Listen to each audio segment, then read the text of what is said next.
Well, we are talking Zags this morning on Upper Left Sports, but specifically, we are talking the evolution of Corey Kispert. And what an evolution it has been from the young man that came from Kings High School out of Edmonds, Washington, just a 1A school, to what he did this Saturday versus Virginia. He goes off for 32 points on 9 of 13 shooting from deep.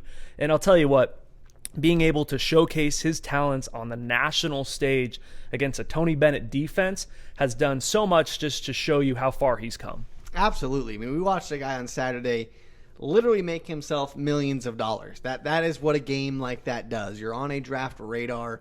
You get a nationally televised game against a Tony Bennett defense, which is notoriously one of the best college defenses in the country.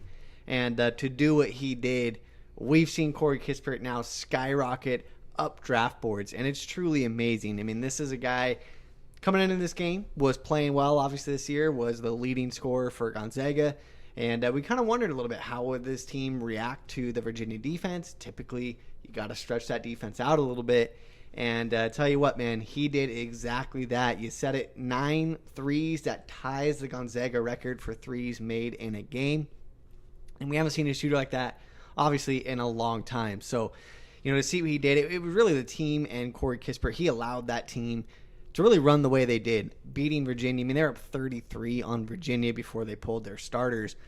And we saw it a lot. Drew Timme ended that game with 29 points, but you and I were talking about it off air. Does Drew Timme end with 29 points, if not for the way Kispert played? Obviously, when you have a shooter like Corey Kispert, that is stretching a defense a lot further than they want to stretch. I mean, particularly Corey Kispert was pulling up, 4 or 5 feet deep on a couple of those. So when that defense is so extended, he was leaving one-on-ones down low for Timme. Timme was able to take advantage, and it really shows you as a defense, you got to pick your poison against the Zags team. Virginia, in particular, chose to, take out Jalen Suggs. Yeah. This Gonzaga was up 33 points on Virginia, and your star point guard scored 8 points. And that is just, it's almost unheard of, man. A lot of college offenses, you take away a point guard like that, and the offense is going to struggle. But the way Gonzaga moves this ball, the way they find the hot hand, that is what is so impressive about this team. We talked about at the start of the season where you might see a game where Timme goes for 30, Suggs goes for 30, Kispert goes for 30, and we've pretty much seen that already this year. This team does such a good job of finding the hot hand, but Kispert has been just so consistent, and that is what's really separated it. His consistency has really allowed this team to just play the ball they want to play. I mean, we're talking 26 assists on 35 made baskets against Virginia. The ball movement is just, it's unheard of. That was poetry in motion, what we watched on Saturday, and it's all due to Corey Kispert. I want to go back and kind of talk about how far he's come, both in this program, but also just as an athlete. This was a kid coming out of high school, 6'6", 190 pounds.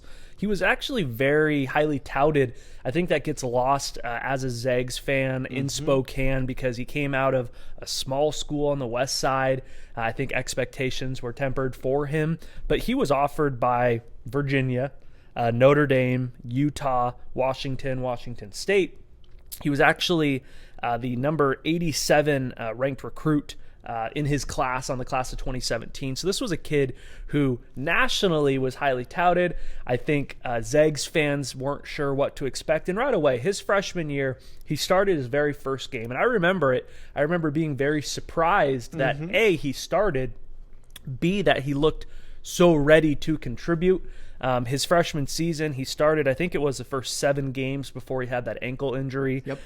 But we've talked about this off air, how he's never had to be the dude. He's always played his role. You look at his freshman year, he averaged 6.7 points per game. He never really needed to do much more than that. But I don't think any of us could have ever expected that over his 4 years, he would develop into a player that we're talking about a possible top 20, top 15 pick in the NBA draft. And he has. I mean, if we go down and look now at the NBA mocks that have been updated, he's now NBAmockdraft.net has him going number 26 to Boston. Bleacher Report has him going number 16 to Atlanta. Tankathon has him going number 13 to Portland, which would be a lot of fun. And NBA Draft Room has him going number 19 to Phoenix. what has Corey worked on in his game, and how has he developed over the last 4 years to get to the point that we're talking about a top 20 pick? Sure. So, I mean, obviously right away you look at his consistency of shooting. That's something that he's improved every single year in the league. This is a guy who came in his freshman year. Corey Kispert shot, I believe 35% from three, if I remember correctly. Yeah. And, every year it's creeped up a little bit. Last year he was right around 44%.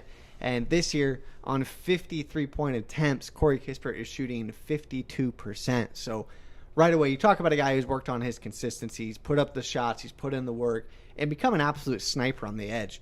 But to me, the biggest difference we've seen in Corey Kispert's game is his confidence attacking the rim. Yep. This is something that every year you look at his field goal percentage and his three-point percentage, and they've been relatively close to each other, which tells you the majority of his buckets are from the perimeter.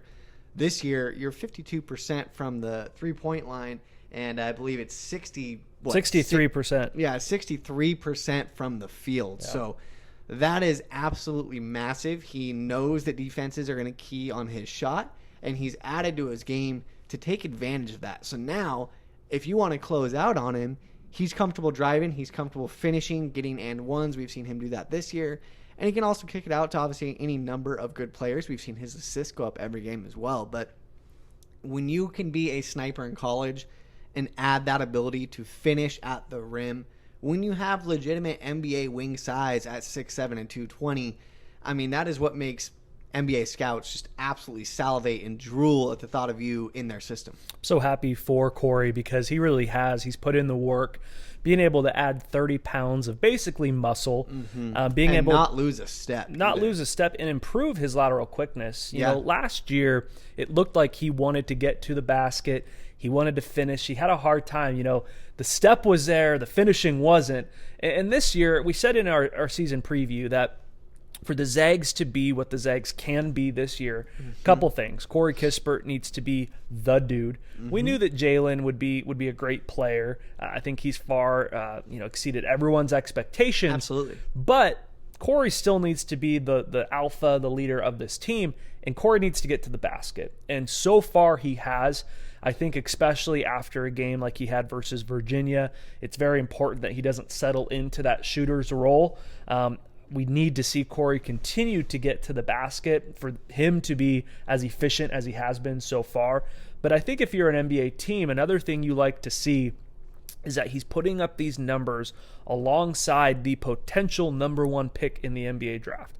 It'd be one thing, you go back to when Morrison was at Gonzaga. He was the dude. He's putting up gaudy numbers, but he's not playing with NBA players. And he's on the floor with at least two NBA players, potentially the number one pick in the NBA draft, and he's playing as well as he is. I think that says a lot about the fact that he could come in on day one and not just contribute, but potentially start on an NBA team. Yeah, well, absolutely. I mean, it's just, again, it's credit to his work, man. This is a guy who looked early on, you're like, okay, if he does make a run, he might be a shooter off the bench. And to see what he's done, I mean, we're talking a 4-year player who's being projected in the back end of the lottery. Very rare. You and I talked about it. You do not see 4-year players going high in the NBA draft at all. Peyton Pritchard, I believe, was the first 4-year player off the board last year. End of the first round. And he went 26th. Yeah. And we're talking about a guy going, possibly as high as 13, somewhere in that range.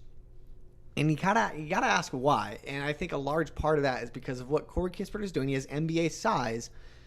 Gonzaga is running almost an NBA offense with their continuity offense, the backdoor cuts, the Iverson cuts are mixing in.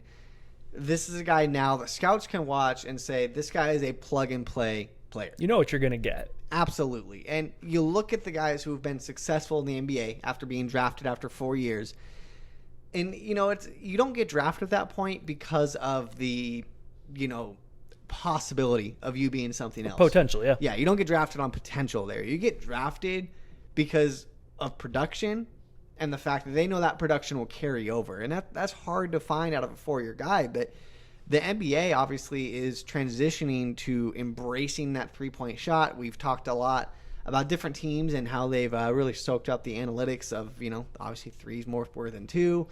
And just with the way the offense is changing in the NBA, he is the perfect player. You don't need to be a lockdown defender anymore. You need to be an average defender who's a plus offensive player. And that is exactly what Corey Kispert is. So, props to him, man. We love to see it. This is someone who, like we said, he was never really projected to be an NBA guy. Not a lock by any means. And at this point, he's a lock. And the question now is it lottery or is it end of first round? The other thing you like to see as an NBA scout or team is that a guy continues to improve every year. And you touched on it, but I really want to dive into these numbers because it'd be one thing if, oh, wow, he's improved his three-point shooting every year. He's improved everything. I mean, his field goal percentage has gone up every single year.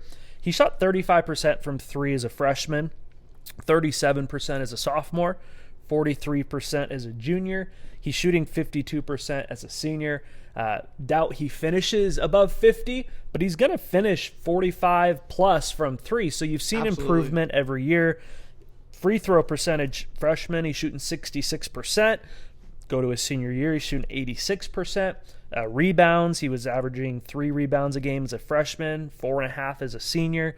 Assists are up 0.7 up to 2.3 assists per game. So every category you've seen him improve. And we know now that Corey Kispert's going to end up in the NBA and hopefully have a long career.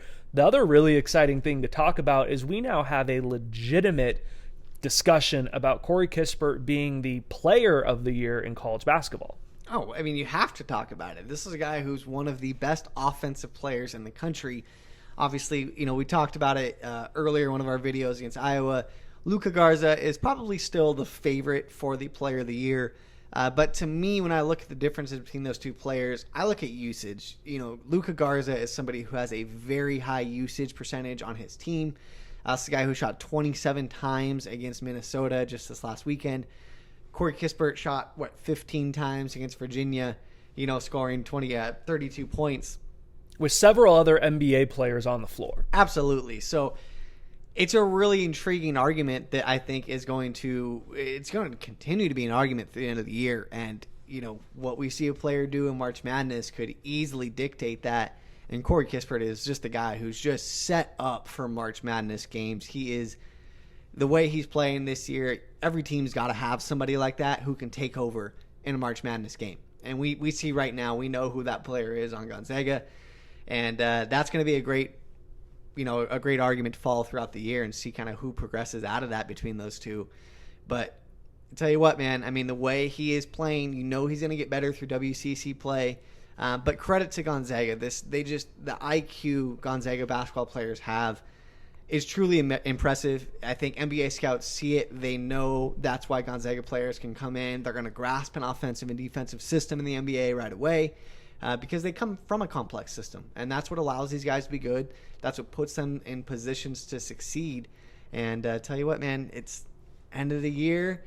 I would like the betting line on Corey Kispert. I think you could make yourself quite a bit of money on a player of the year bet right there. Well, watching the evolution of Corey Kispert as a Zags fan has been a real treat as we finish the Zags non-conference slate and look forward into WCC play. Watching how he finishes his 4-year career at Gonzaga will be a lot of fun, especially with this team. You talked about it. You have to pick your poison with these guys. You can't take away Jalen Suggs and Corey Kispert at the same time. A very well-rounded attack going forward.